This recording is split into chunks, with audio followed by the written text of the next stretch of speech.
Hi folks, and welcome back to the channel. Today I am here with this Victa 2-stroke lawnmower. It's got the 160cc power torque engine in it, and it has an issue that the engine over revs. So today we're going to address that issue. Now the fundamental reason that these Victa 2-stroke power torque engines over rev is due to an air leak, where the air leaks and they lean out the fuel and they over rev as a result. So we're going to replace a number of seals. We've got an O-ring here for the crankcase to starter, which we'll replace. And then we've got two smaller O-rings that go on the manifold between the carburetor and the engine block. So we're going to replace those. In terms of tools to the job, we've got a pick to take off the old O-rings. We've got a screwdriver to actually take the fuel tank off the engine block. I'm actually going to use the screwdriver bit on my impact just because it's a little bit easier. Now on the newer models of power torque, they actually have an 8mm socket, so take that in mind. And then we've got a 12mm socket to actually take the starter mechanism off. So we start by making sure the fuel tap is turned off, so it's in the horizontal position. Then we're going to disconnect the fuel line, and then we'll remove the fuel tank with our screwdriver. So remove these 3 Phillips screws in here. As I said, you might find that on newer Victa engines, you actually have 8mm heads on these 3 screws instead of the Phillips heads there. So having undone those 3 fasteners, we simply move the fuel tank to one side, just like this. So just for ease of access, I'm also going to remove this engine guard and get that out of the way as well. So we'll start by taking the carburetor off of the mower, and we'll just pull these air lines off to start with. And then we just twist the carburetor and pull it off like that. Now you do need to be careful of the couple of kill switch wires, so we won't actually take it too far away from the engine. So just sit it there like that. And then what we're going to do is take this little manifold off. So we grab I'll actually use my Phillips head screwdriver. We'll get that in there like that. Undo that Phillips screw there. And there's also one down here, which we'll undo. There we go. That was pretty tight, so I don't think that's been taken out for a while. And then we should be able to pull this little manifold off. There we go, just like that. Now just looking at these seals, we can see, especially the one from the manifold to the engine block is really flat. And the one from the manifold to the carburetor is not much better. So we'll get those off now with our pick. So we literally just use our pick to come in under that O-ring and to pry it off. There we go, like that. And we'll get the smaller one off. That came off really easy. But you can see, I'll just see if I can get that into the camera, just how squared off that one is there.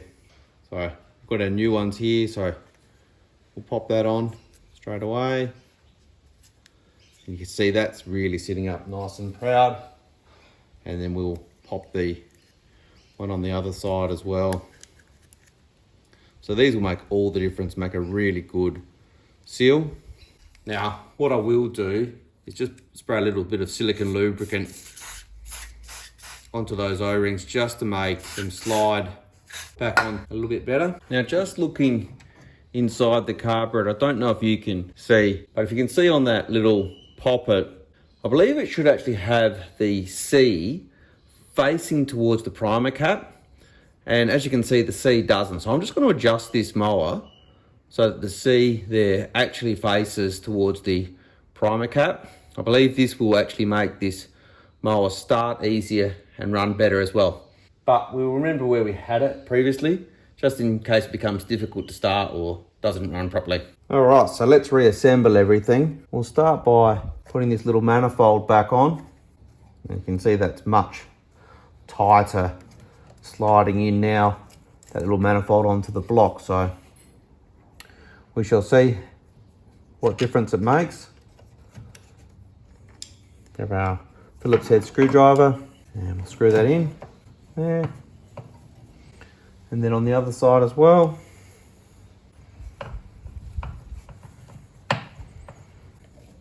And then we need to put our carburetor back on. Might just pop that bottom airline on first, and then we place our carburetor over the top like that.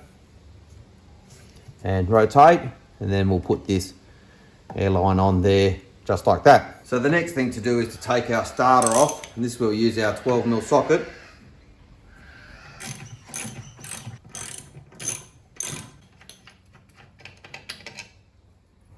And then we can just lift the starter straight out. So you can see straight away here, that's the crankcase seal around there. Now whilst we've got this off, we might as well have a little bit of an inspection inside our cylinder just to have a look at the condition. So whilst we've got it all open, we might as well have a look inside the crankcase. So just having a look in there, you can see there's a little bit of carbon build-up. So that must mean there's just a little bit of combustion escaping past that rings on that piston. But we've got an alloy conrod. There's no debris, so it's obviously always run with a filter. It's got an alloy conrod. You can see the base of the piston, the skirt of the piston looks good. So important too, folks, whilst we've got this open, make sure you don't get any debris in there. So off camera, I've just given the whole starter a bit of a clean up with degreaser. And I've done that so I can actually give you a really good visual of where that O-ring sits on the starter. So this is the old one still on there, so let's get that off. Just pull it off with our fingers like that. You can see that is pretty compressed, so we'll chuck that new one on, which we got in the pack, and we just simply put that on like that and just roll it down around so it actually sits nice and flush on the starter like I'm doing there. And then it's just a matter of refitting the starter. So rotate that over, line up the bolts. We know that the starter's on this side, and push it down firmly. So we'll get our bolts in. Then we'll grab our socket and torque them down.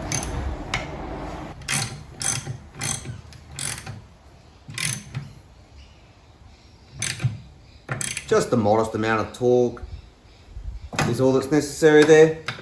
So just torque them down snug and we're good to go. So then it's just a matter of reassembling the engine cowling and the fuel tank as we took it off before. So chuck that engine cowling on. Then we've got to get the starter through the top cover and then put the fuel tank back on and screw it in. And don't forget to reattach the fuel line to the carburetor. And then it's time to give it a test start. So turn the fuel tap on, give it a few primes, give it a pump down with the throttle up and back down to the start position, and pull the handle.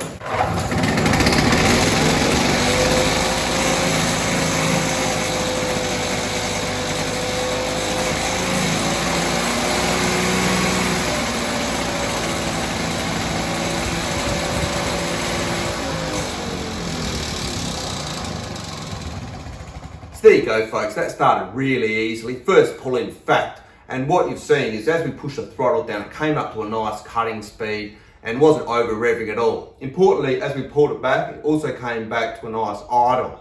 So what we've done today is a slight carburetor adjustment, and then we've fixed all of those air leaks by replacing those O-rings. The couple on the manifold from the carburetor to the engine, and that one from the crankcase to the starter pull mechanism. On the channel you also find other Victa repairs. We've got pull starter repairs in general, plus a number of carburetor videos, and we've also got fixing up a number of old discarded Victas on the channel. Additionally on the channel we've got servicing and maintenance for a number of different vehicles. We've got the Mercedes, the Mazda, the Audi and the early Ford Falcon on the channel, so you might want to think about subscribing to the channel. If you have liked this video, please do hit that like button, and until next time, have a good evening.